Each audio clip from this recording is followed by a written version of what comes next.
All right. So we have come to the conclusion that this treasure chest mimic, it's going to be named Steve. So hi, Steve. And Steve has some items that we picked up at the LCS, like I said I would. And I went in there and I scoured through some Franklin halves to help kind of work on completing our book. They had some that were almost uncirculated, some that were coal. These are the coal ones, different dates. I bought a bunch of random dates and mint marks. I wasn't quite sure what I was missing for my book. I just wanted to pick up some stuff and sort of, have that chase hit kind of feeling if I pulled something that I could actually put into my book or as a replacement. And then these uncirculated ones here, I felt like, I wanted to get some nice copies in there. So I paid a little extra for these, but they will go and replace the two that are already in my book for these slots in this position. So I'm happy with them. They look good. They're bright and shiny, and they'll make better replacements for the ones that I've been buying from the tubes, you could say. And then we've got to keep that Poucho fed.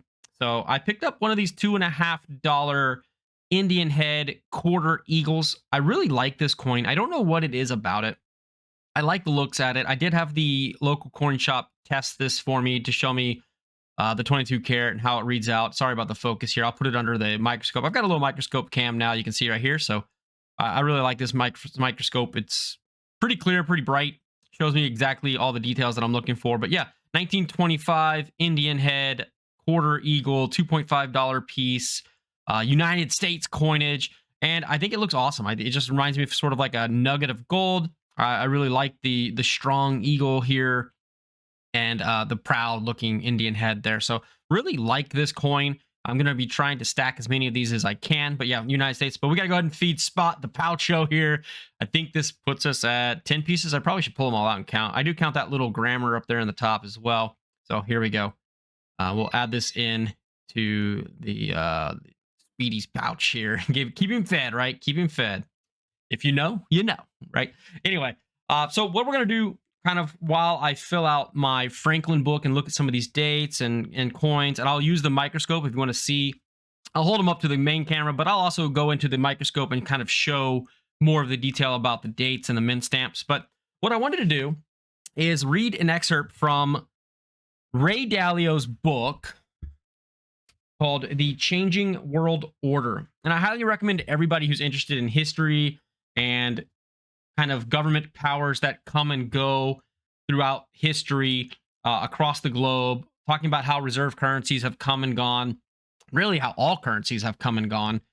This is a great book. I think you should pick it up. So I'm going to read this excerpt. Hope you sit back and enjoy, watch some coinage, listen to these words, and then we'll end on a little poem and we'll get you guys out of here. Thanks for joining me. I'm going to go check out the Philly Mint this weekend, and I will kind of bring some images that I can from down there. All right, here we go. In virtually every case, the government contributes to the accumulation of debt with its actions and by becoming a large debtor itself. When the debt bubble bursts, the government bails itself and others out by buying assets and/or printing money and devaluing it. The larger the debt crisis, the more that is true. While undesirable, it is understandable why this happens. When one can manufacture money and credit and pass them out to everyone to make them happy, it is very hard to resist the temptation to do so. It is a classic financial move. Throughout history, rulers have run up debts that won't come due until long after their own reigns are over, leaving it to their successors to pay the bill. Printing money and buying financial assets, mostly bonds, holds interest rates down, which stimulates borrowing and buying. Those investors holding bonds are encouraged to sell them.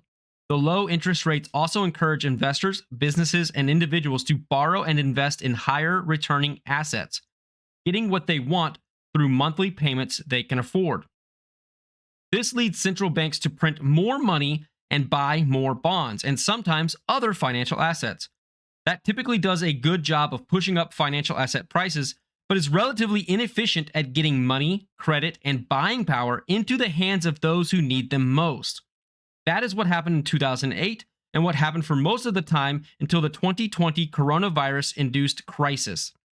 When money printing and purchasing of financial assets fail to get money and credit to where they need to go, the central government borrows money from the central bank, who prints it, so the government can spend it on what it needs to be spent on.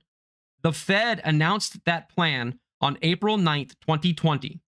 That approach of printing money to buy debt, called debt monetization, is vastly more politically palatable as a way of shifting wealth from those who have it to those who need it than raising taxes, because those who are taxed get angry.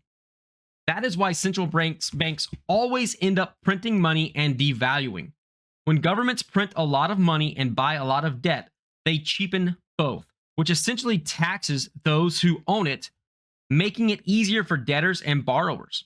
When this happens to the point that the holders of money and debt assets realize what is going on, they seek to sell their debt assets and or borrow money to get into debt they can pay back with cheap money. They also often move their wealth into better storeholds, such as gold and certain types of stocks, or to another country not having these problems. At such times, central banks have typically continued to print money and buy debt directly or indirectly. An example, by having banks do the buying for them, while outlawing the flow of money into inflation hedge assets, alternative currencies, and alternative places. Such periods of reflection either stimulate a new money and credit expansion that finances another economic expansion, which is good for stocks, or devalue the money so that it produces monetary inflation, which is good for inflation hedge assets such as gold, commodities, and inflation-linked bonds. Earlier in the long-term debt cycle, when the amount of outstanding debt isn't large and there is a lot of room to stimulate by lowering interest rates, and failing that, printing money and buying financial assets, there is a strong likelihood that credit growth and economic growth will be good. Later in the long-term debt cycle, when the amount of debt is large and there isn't much room to stimulate, there is a much greater likelihood of monetary inflation accompanied by economic weakness. While people tend to believe that a currency is pretty much a permanent thing and that cash is the safest asset to hold, that's not true. All currencies devalue or die, and when they do, cash and bonds, which are promises to receive currency, are devalued or wiped out.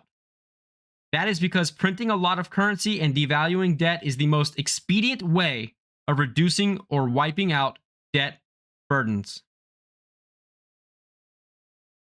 I find that to be a pretty powerful statement, and maybe it's something that you might want to get the book and reread yourself to get more of the run up there, or maybe you want to just listen back to this video again, but it's a pretty powerful statement. And I'm going to leave you with this poem, which is how I kind of live my life, by Dylan Thomas. Do not go gentle into that good night. Old age should burn and rave at close of day. Rage, rage against the dying of the light.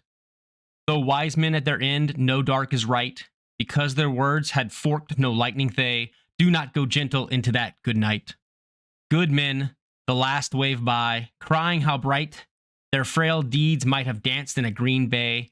Rage, rage against the dying of the light. Wild men who caught and sang the sun in flight, and learned too late they grieved it on its way, do not go gentle into that good night. Brave men near death, who see with blinding sight, blind eyes could blaze like meteors and be gay. Rage, rage against the dying of the light. And you, my father, there on the sad height, curse, bless me now with your fierce tears, I pray. Do not go gentle into that good night. Rage, rage against the dying of the light. Thanks for hanging out.